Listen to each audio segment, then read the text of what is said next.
Hello, this is Truth Be Told Transformation, and I'm Bonnie Burkert, here to share tools for transformation to live your highest truth. One thing that's true for me is looking back at ancient ways. And how ancient are we going to go? Well, a lot of times I think about the Northern Europeans, of course, and a lot of the holidays associated with that. But let's take it back even further today. I've invited a special guest, George Lizos. George, did I pronounce your last name right? We didn't talk about that properly. That was perfect. Thank you so much. George is an author and a spiritual healer with many different disciplines. And one of the things that's quite interesting is that he's taken his study of Greek mythology to the depths as a Greek pagan priest. Did I say that right? Did I get that right? Yeah, that was perfect. Well, it is an honor to have you here, George. Welcome. And let's talk about your upcoming book, your new book, Secrets of Greek Mythology. Secrets of Greek Mysticism. Okay, that too. So why don't we talk about the difference between mysticism and mythology right now? Because we always talk about, we study Greek mythology. But you as a priest know mysticism. And I think it would be great, to me, I think perhaps where these two intersect is that the mythology are the stories, and maybe the mysticism is how we put them into play current day. That's kind of how it is. Essentially, when I was telling people like throughout my life that when I became like a Greek priest to the ancient Greek religion, that I practiced the ancient Greek religion, I was met with comments such as, "Oh my God, I love Greek mythology." And although I loved hearing that, it also triggered me a little bit because there is a difference between mythology and theology, and therefore mythology and spirituality. So when we think about the Greek myths, they are stories, as you just said, that hold allegorical meanings and messages that hold truth about the true essence of the gods.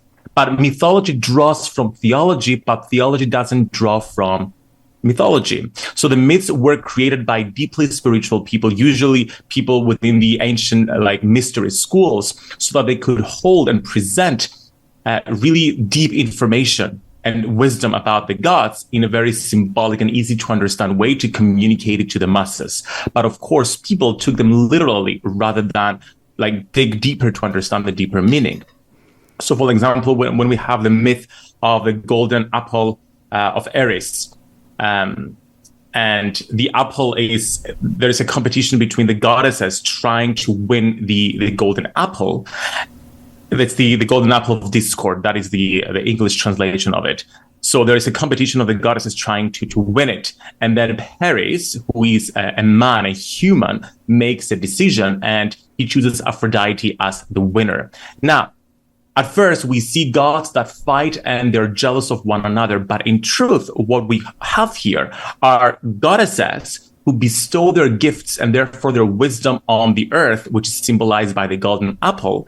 And then Paris, who is a human, can only see the superficial aspect of it and therefore Aphrodite's beauty. And therefore he chooses Aphrodite as the winner of that. So when you dig deeper, you can see that the golden apple is a symbol of the earth. And that the goddesses and their fighting over the earth is essentially their kind of essence and what they bring to the earth. And then we have Paris as a human who sees the superficial aspect of it rather than going deeper. So there's a deeper message there for everyone. I love that. That's really great because I must say, I have done some studies through the years, but not enough.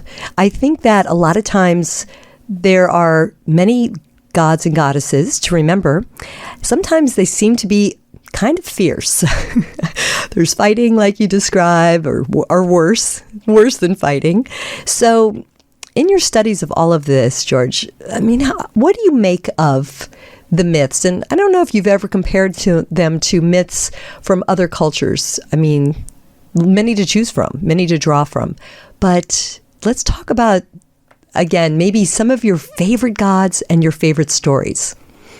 Yes. So when you think about the Greek gods and goddesses, and generally gods of earth-based traditions, like pagan traditions, they are representations of universal laws and functions. For example, Aphrodite, she is essentially the universal law of form. She gives form to things. When you think of the bee pollinating the flower, when you think of waves crashing on the beach, when you think of humans having sex, what's created in that interaction, that mingling, that mixes of different essences, that's Aphrodite creating life. When you think of Ares, the god of war, now he was the god of war back at a time when war was a really important thing. Really, he's the god of bravery and courage, because sometimes the most loving thing you can do is fight. What happens when you're out and about and you're getting bullied, or someone attacks you, or someone is trying to mug you? Are you going to send them love and light in that moment? No. You're going to fight back and protect yourself, or protect whoever it is that needs help. So sometimes combative energy, such as Ares' energy, is what's needed. So the gods and goddesses of all different pagan traditions, they are representations of the same universal laws that different cultures interpreted in different ways. That's great. It's true. It's like I know that, but you really you made it stick for me this time. I love that because I'm a Pisces, so I love to contemplate Poseidon. Right? He was the god. Papa Poseidon, I would say. He was the god of the oceans, right? So I wouldn't say water. I would specifically say the oceans. So actually, Poseidon, yes, he is like mythologically on a superficial level, he's the god of the oceans. But when you dig deeper, he's the god of all liquids forms, okay? Wow. And liquid can be physical, but it can also be ethereal. He's really the god of transformation. And that's why he's called as the earth shaker. That's how he's defined. It's one of the epithets that he has in the ancient literature. He's the earth shaker because he shakes up the earth. He brings on transformation. And when you think of liquids, not just the earth, but rivers, but rain, but glaciers, glaciers are basically water. And then when you look beyond the earth, when you have the earth's mantle, the magma, the lava, okay, that's all the realm of Poseidon. And what do these liquids do? They create change on planet Earth. Just as the waves crash on the beach, shaping it, just as the rain erodes the land, just as the tectonic plates are moved by the lava underneath the earth, that's Poseidon's transformative energy. He shakes up the earth, and we can also, on a personal level, work with that Poseidon energy to create transformation within our lives as well. At the same time, on a spiritual perspective, when it comes to ascending our own soul, Poseidon is found at that stage when we are transitioning from one incarnation to the next incarnation, because that is the ethereal liquid phase where we're transitioning from one phase of our lives to another phase of our life. So you see different ways of understanding Poseidon. Of course, many people in the ancient times thought about him, okay, he's a god of the oceans. But deeply spiritual people could see beyond that, and they could see how they could work with Poseidon to really create transformation and enlightenment within their lives.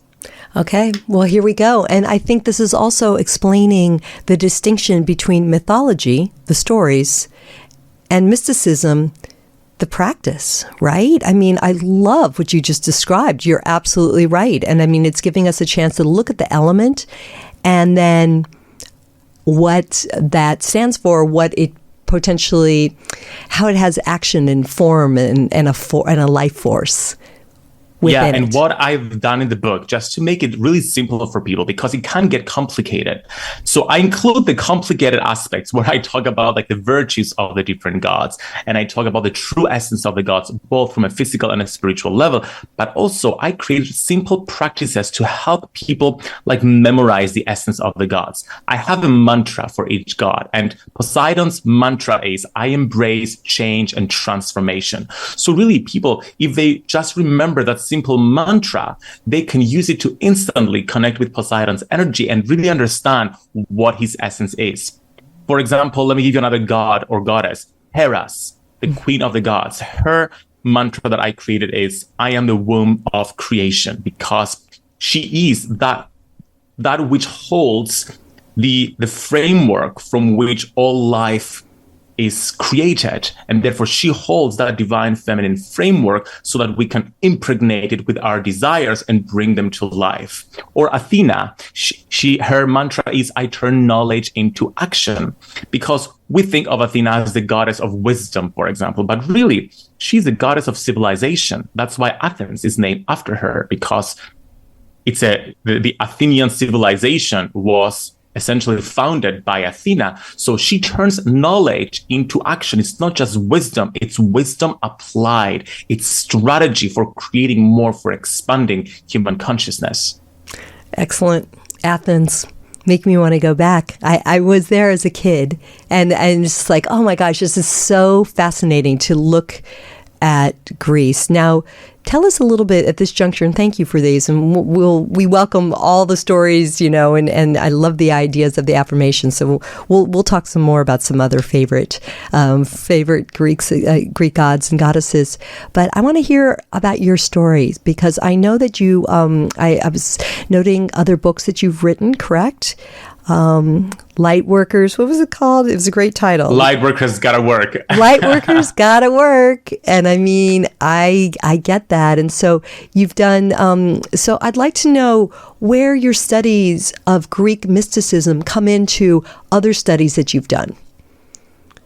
Yeah, so I was introduced to the Greek gods and goddesses growing up in a Greek Cypriot culture, and therefore I learned about the myths in school, and I was always fascinated by the myths. But because I was indoctrinated by all the Christian propaganda that the gods and goddesses, they were just idols, they did not exist. So for a long period of time, that's what I believed, until eventually in my late 20s, I came into the true understanding of the Greek gods and goddesses. But before that, it started from Christianity, because that was the religion that I was brought into until the age of around 15 years old. 13 years old was when I realized I was gay in a world and a culture and a country that did not accept it. And there was no way I would allow myself to accept that at the time, because for a long period of time during my childhood, I was a weird kid who liked talking to flowers and looking about the sky and asking life's big questions. So I tried to fit in my whole life. So when at 13 I found out I'm gay, I'm like, there's no way I'm going to accept this. So I tried to change myself to the point that I reached such a low psychological point that I almost took my own life. And it was in that moment, just before I did it, that I had this epiphany. And I'm like, you know what? I have a choice here. I can learn to love and accept myself and try to find a spiritual tradition that truly accepts me. So that's when I abandoned Christianity and I started a journey of discovery. And when you ask, the universe provides. So I started from Feng Shui, and then I explored witchcraft, and then I went into all the positive psychology, affirmations, meditation, mindfulness. I studied so many different spiritual traditions. And I reached a point where I felt like I healed my limiting beliefs. I learned to love myself, and I really wanted to help other people do that as well. And that's when my author journey began. I wrote my first book, Be the Guru, helping people become their own spiritual teachers and find their own support within them. Then I got inspired about teaching people how to find their life purpose and really taking action towards it. Hence why I wrote Lightworkers Gotta Work, because I realized lightworkers were not working. They were just meditating all day long and expecting meditation to change the world. So really the motto of the book is, the world won't change sitting in meditation pillows all day long. We gotta do some work. We gotta find our purpose and follow it. Then lightworkers were telling me, I want to do this work, but there's so much negative energy around me. I'm an empath. I'm sensitive. I don't know how to protect myself. So I wrote Protect Your Light, which is all about protecting your energy. And then I discovered my roots. I went back to the spirituality of my ancestors, and I brought that into the mix as well. So what I've done with Secrets of Greek Mysticism is creating another system that people who are interested in Greek spirituality can use to really follow their purpose and fulfill their purpose and ascend on their soul's journey of ascension. So really, I'm teaching the same thing from different perspectives and giving people tools that they can use, as you do as well, to grow and transform. Oh, this is so great. And thank you for sharing your story. And I feel that Wow. I mean, it's really fascinating to look at you turning back to your culture, your original culture, your schooling, and you might have turned your back on it and said it wasn't, at the time it wasn't a fit, but instead you kept traditions alive. And I think it's essential, because there are many stories that are a major foundation to a lot of spiritual beliefs. Wouldn't you agree? I mean, certainly you mentioned paganism and certain Wicca, witchcraft, that I know that we definitely revere and speak to the goddesses of the Greek pantheon, correct? It is definitely the basis of like the world religion. It all started from earth-based spiritualities. People sought to understand the world and the universe by connecting with the universe. And they tried, especially what the ancient Greeks tried to do, they tried to understand the universe by giving it name, by finding consciousness, by respecting the animism of nature. And that's why they're earth-based traditions, all pagan traditions, and the Greek one as well. We are essentially interpreting and working with the cycles of the earth, which is why we have the Greek wheel of the year. And most people are familiar with the Celtic wheel of the year. Yes. At the time of recording this episode, we're celebrating Beltane. So it's part of the Celtic wheel of the year. The Greek wheel of the year also follows the changing of the seasons, but based on how the ancient Greeks understood them. Because you need to realize that pagan religions, they're based on the land upon which the people lived. So the Greeks lived in a specific geographical area, and therefore they had different kind of seasons from the people in the Celtic part of the world had, and the Norse part of the world had. So, of course, they interpreted things in different ways. It doesn't mean that the basis of the religion is different, because the universal laws are the universal laws. It's just how did they understand them, and how did they see them, and when did they see them throughout the changing of the seasons so they could celebrate them. And that's why the wheels of the year tend to differ a little bit. It's based on basically climate. That makes a lot of sense. So what would the equivalent, like you mentioned, Beltane, which is the midpoint based on the calendar. It is the midpoint between spring and summer. So yes. Spring equinox and summer solstice. So when I say based on the calendar, we've suggested those days. Now I'm sure that it's evolving in terms of the actual science of longest days, midpoint, equal parts night and day. I mean, there's probably over the years it has probably changed, I would imagine, maybe even seconds, but I don't know if it affects things. So anyway, give us an example with your seasonality, and how do you mentioned it applying to the land, right? And the yes. time and the season of the land. So how can we apply it for those of us that don't live kind of in that Mediterranean culture, even though we kind of do in California, where I am. But just give us more. That's certainly a super interesting topic to me as well. So the Celtic wheel of the year that most people are familiar with, as I said earlier, it's based on the changing of the seasons. Now, the Greek wheel of the year does the same thing, but we have more festivals. So in truth, when you go back to ancient Greeks, there wasn't a united country called Greece. There were different city-states, and each city-state had their own wheel of the year, their own calendar with their own festivals, all quite similar, but different. For example, in Cyprus, where I am, we celebrated the Adonia in April, whereas in Athens, in the Attic calendar, they celebrated the Aphrodite. It's essentially the same or a very similar festival, just honoring different deities. So right now, in the Celtic calendar, we're celebrating Beltane. The equivalent in the Greek calendar is somewhere between the Aphrodite festival that's celebrated at the end of April and the Thargelia festival, which is celebrated in May. So let me explain what this, you said it's a midpoint, okay, between the summer and the winter. It's the same thing with Aphrodite and the Thargelia ritual. Why? Aphrodite honors Aphrodite, okay? And then Thargelia in May honors Apollo. Let's analyze what these gods are all about and what their law is. Aphrodite, she is the goddess that embraces and is a representation of the law of form. She gives form to things. So we have increased light seasonally at this time of the year. And therefore, this spiritual and physical light that's coming in has resulted in the fruitfulness of nature. That's why we're like at the climax of spring right now, where nature is thriving as a result of this increased light. And Aphrodite, therefore, is at her maximum expression because she is the one who creates life, who gives form to things. And that's why we celebrate her now. At the same time, Apollo is the god of divine light.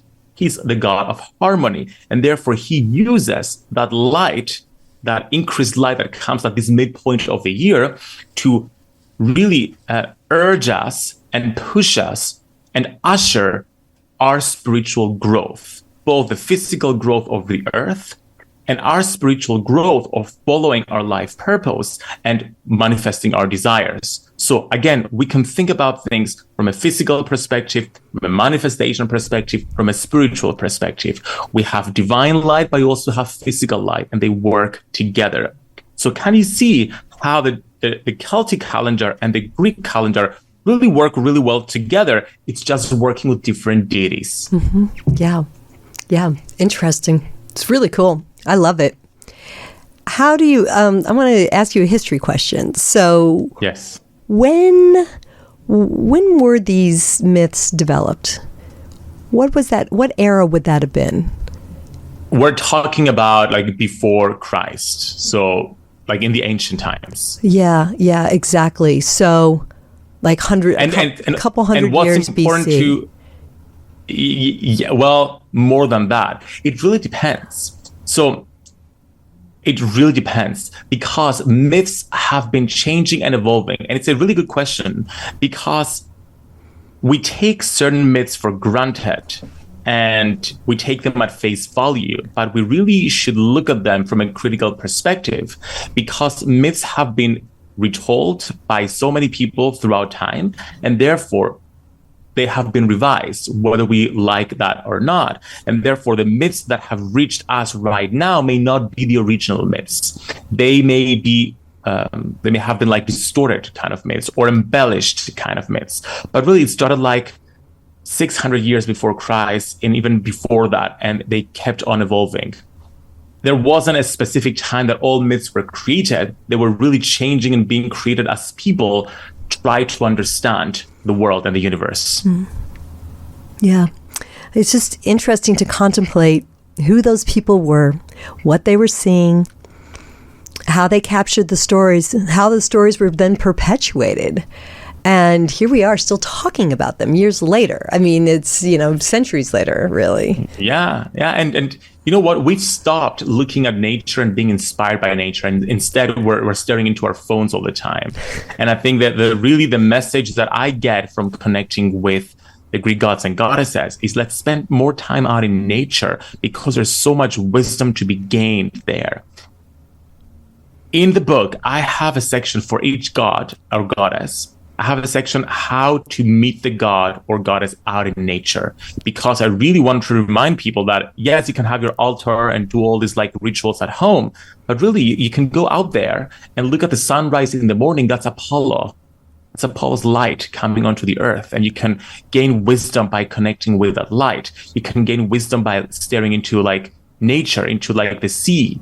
Like, why have we associated the water, like the sea, with like romanticism and love, and every single like love scene or romantic scene that we see in movies and TV series, it's near a body of water? It's because the energy of water has to do with those emotions, and people have spent time contemplating that near water. And therefore, the animism, the consciousness of water that the ancient Greeks personified in gods and goddesses, help us do that. It's a universal law. So there's wisdom to be gained by connecting with different aspects of nature. And that's essentially at the very basis of the Greek religion. Yes. Okay. I'm going to keep asking questions since you're offering up, such wisdom. So you mentioned Apollo with the sunrise, and I want to ask about the moon. Is that Athena? No, that is Selene. So Selene, which is goddess Selene, it also means the actual word in Greek for the moon is Selene. Oh, like celestial. Yeah. How do you, is it spelled with a C-E-L? I suppose that's curious. where celestial comes from, but it's really S-E. It's not a C-E. Selene, okay? With an S. And she's the goddess of the moon. She's the representation of the moon. And if we want to go on a much more like deeper spiritual level here, in the same way we have an auric field that extends outside of our body that has like 7 different layers, even more, the earth also has an auric field that has different layers, and the outer layer is where the moon is.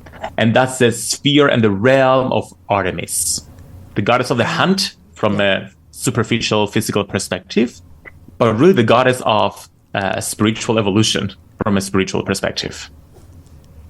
Okay. So one of the things that I learned about your book, and I think it's in your book or maybe just in the practice, is that you have certain rituals that you are suggesting, correct? So I'm sure that comes through all that you've learned, and you told us your long journey and different factors, but I guess maybe you're tapping into some specific rituals that are they ancient that way, or are they rituals that were current day, although we're tapping into the meanings of the gods and goddesses? So basically, I've included 3 types of rituals in the book. Firstly, it's the monthly festival ritual. As I said, in the Greek Wheel of the Year, we have 12 festivals. So every month we can do, it's not necessary, but we can, if you want to, do a different festival. And each festival has a different name, and it has a different god and goddess that are guardians and that lead that kind of festival. So in May, for example, as I said, it's the Thargelia festival, and we celebrate Apollo and then his twin, Artemis. So there's always balance between a male and a female deity, because there's a balance between the masculine and the feminine energy, the divine masculine and the divine feminine. So the first ritual that I suggest is the monthly ritual, the festival ritual. Then I've included a new moon ritual and a full moon ritual. Now, aside from the fact that they are very popular rituals, like in the spiritual community, we all love doing like a new moon manifestation ritual and then a full moon releasing ritual. That was also the case in ancient Greece. In fact, the ancient Greeks had lunar months, and therefore they counted the year and they measured time around the year based on the movements of the moon and the moon's cycle. And they had names for each day of the moon cycle. The first day of the moon cycle, the new moon, was called Numinia. And it was the most sacred of days, according to Plutarch. It was the holiest of days.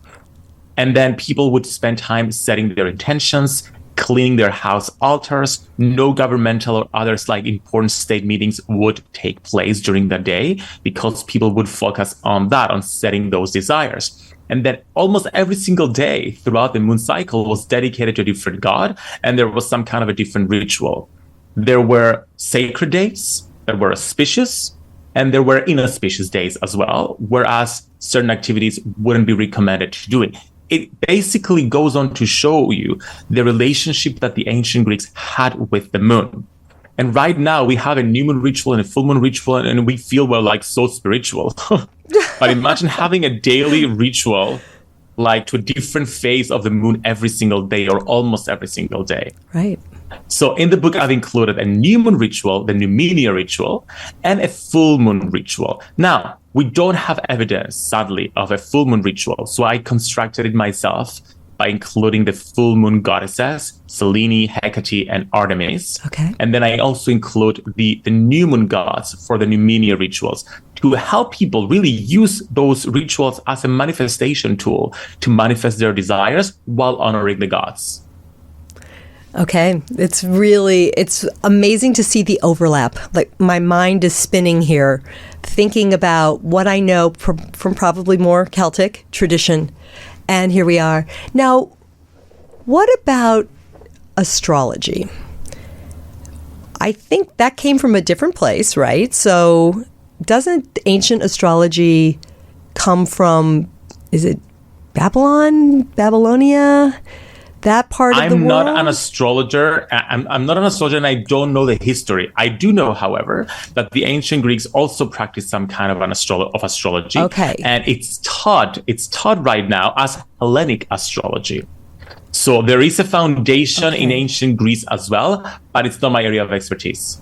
Yeah, no, I understand. And I don't mean to try to go down a rabbit hole in a different area. I'm really fascinated with the history. I'm thinking about the land. I'm thinking about the intelligence of the people, the advancement of the civilization long, long ago, and curious what the other tribes were doing in other parts of, I don't know, Europe, Middle East, current day Middle East, and where there's overlap is why I'm sort of poking around at some of these questions here. And, we borrow from all the traditions. I mean, the astrology obviously follows the seasons as well. And the attributes that we give to the signs of astrology. So it's interesting to look at. And the planets are named after Greek gods and goddesses. There you go. Neptune. Yeah. Because when I was Venus. Right. So Venus is Venus Aphrodite. Is Aphrodite. Okay, so that's basically, yeah. So the planets, they're based on the Roman gods, but the Roman gods are based on the Greek gods. There you go. So Neptune is Poseidon, and Pluto is Hades, and Venus is Aphrodite. So they're essentially, historically they are different because there was an evolution and the characteristics change a little bit of the gods and goddesses, but in their essence, it's the same. Like in June, I'm going to Athens, and we're going to do a conference between the Romans, like the Roman polytheists and the Greek polytheists. So why are we doing a conference together? Because essentially it is the same religion, just expressed in a different point in time and using different words. But we're going to meet together to practice together because essentially Venus is Aphrodite, vice versa. Fantastic. I love it. I hope you'll be sure to tag us, and because we would love to share information on that. Fascinating. Maybe there'll be a live stream, but it's true. I mean, it's a convergence of two very related worlds, and yet, how many hundreds and hundreds of years apart were they, and why did they change? Why the subtle changes in some of the gods? What was going on with man that it was decided on some of the distinctions that you mentioned? There was an evolution of people and how they related with one another. And also when trade started and people started moving from place to place, they would bring on their own gods. Yeah. And what's beautiful about pagan religions is that they wouldn't reject like other people's traditions. There wasn't any dogma. They would welcome them. And that's why there was some kind of a natural syncretism, which was like different religions coming together and blending. That's why Ishtar, the goddess Ishtar in Mesopotamia, is basically Aphrodite, and it's also Venus. Mm-hmm. And when you think about different spiritual traditions, they started blending together. Like in Cyprus, where I am, before the ancient Greeks, we celebrated and we honored the great goddess. She didn't have a name. It was the great goddess. And the first ancient artifact we found in Cyprus, which is on our coins, on our money, is a statue of the great goddess. She didn't have a name, the great goddess. Then when the Greeks took over, the great goddess became Aphrodite. Okay. And then nowadays in Cyprus, she evolved as Mother Mary, for example. It's still an important female figure. So as people change, as wars happen, as religions change, as people move, religion also evolves. However, and this is something I talk about in the book, I talk about the distinction between founded religions and natural religions. And this is where it's all at, basically. because natural religions are religions that start from the earth, they're natural, and they have to do with people's relationship with the universe. And they evolve naturally from that relationship. Founded religions, they have dogma. It's basically Christianity and all the Abrahamic religions that have to do with, they're usually based on a single person who came and taught something and imposed a dogma on people. And the dogma is, it's my way or no way. So that is a big difference between the two religions. Sadly, there wasn't a natural evolution from paganism to Christianity. There was an imposition of Christianity that took place in the later antiquity years. Yes, indeed. And here we are, though, exploring the old. And I mean, it's definitely one of the creeds of our network is Club Paranormal, and Earthly Beings is the founding organization that is really looking to honor just, I would say, the practices of the past and the ancient peoples and their love of, their culture, and certainly their love of nature, and how, I mean, obviously that's what they had back then. There were no iPhones, thank God. I mean, I shouldn't say anything mean about technology, because here we are getting to share our conversation with the world. People can see this. And let's talk about the god of technology, actually, since we're talking about that, because Hephaestus. Okay, so when people think about Hephaestus, he's not the most popular god. I mean, mythologically, he was described as an ugly god. And that's why he was casted off Olympus, because he was that ugly. And he's like, okay, he's a god of like craftsmaking. I'm like, how boring is that? Yes, boring for us now, because nobody is out there like carving metal. Okay, we're all on our iPhones, like you were using AI technology. He's still the god of AI technology and iPhones and the technological revolution. So the beauty about the gods is because they're universal laws, they adapt to the times. So nowadays, when I work with Hephaestus, I work with him when I work with technology, for example. He's the mantra that I chose for him is, I turn thoughts to things. And that's what technology does. We turn thoughts to things. I love it. Wow. And that's amazing for you to make that correlation. And it's just another example of the depths of your book, Secrets of Greek. I wrote down mythology is why I'm doing it wrong, but it's mysticism. And do you want to give us any, final thoughts on other chapters that are in the book and what people might find? Actually, I want to take you to the last chapter of the book, the epilogue, because I feel that it's the most important message that I share in the book. I was finishing writing that book, and I was in an interesting situation. I was trying to finish the book. I had a deadline. At the same time, I was rehearsing for drama school exams. I was rehearsing for a Greek production of Mamma Mia that I was starring in. Fabulous. I was trying to have a social life. I was trying to do it all. And I was writing about, it's really important to do 3 rituals every single month to honor the gods, make sure to have your altar in top shape. And there I was, 3 months, I hadn't done anything because I was so busy with all the things happening in my life. And I felt like such an imposter. And in that moment, I stopped. And in my desperation, I went back to the notes that I had taken in 2017 when I went to Athens to train and get ordained as a priest.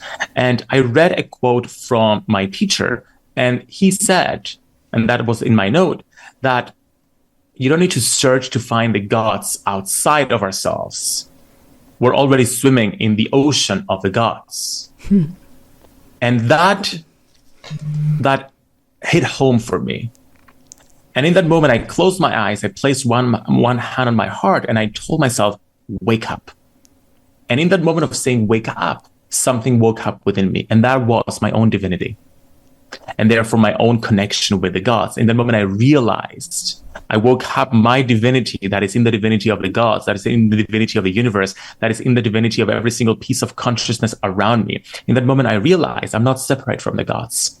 I don't need to do all these elaborate rituals to feel the gods' presence. I just need to wake up my own divinity and realize I am part of the gods. And that's how I connect with them. So my lasting message here is do what feels good. If you have time to do your rituals, do them. It's going to make you feel connected with the gods. The gods don't care about our offerings or our libations. They are already giving us their grace. We're not doing this work for a transactional relationship with the gods. They're not going to grace us anymore. The grace is already given. We just have to remind ourselves that it's given. And we do the rituals, we do the practices so that we can feel closer with the gods, not the other way around. But even if we don't have time to do that, just turning within, asking yourself to wake up. That's how you wake up your own divinity and feel that connection with the gods. Mm-hmm. Tools for transformation. I really appreciate you inviting people to approach it in a lot of different ways, not to be daunted. Like I said, when I started the conversation with you, it's kind of overwhelming. There are so many gods and goddesses to know. Don't want to get it wrong. Don't want to anger the gods and get it wrong. But you've really, how did you phrase it? We're in the same waters as the god. We're in the same. It's the ocean. We're in the same ocean are the gods, and we're swimming in it. Yes, and so I really like that. And I really, whether you're studying, which I hope that you do have a chance to learn more because this book sounds fascinating, or you can apply what George said to any kind of practice. Keep it. It's okay to keep it simple. I think it's how you do it. Maybe not how much or how often. It's the energy and spark that you bring to it. Right, George? It's the intention behind it. As long as the intention is there, you establish that connection and you get the benefit from it. I love that. Thank you so much. How do you say thank you in Greek? Efcharisto. Oh, yeah, I know that word, efcharisto. It's wonderful. It's a lifelong dream to get over to, you're in Cyprus, right?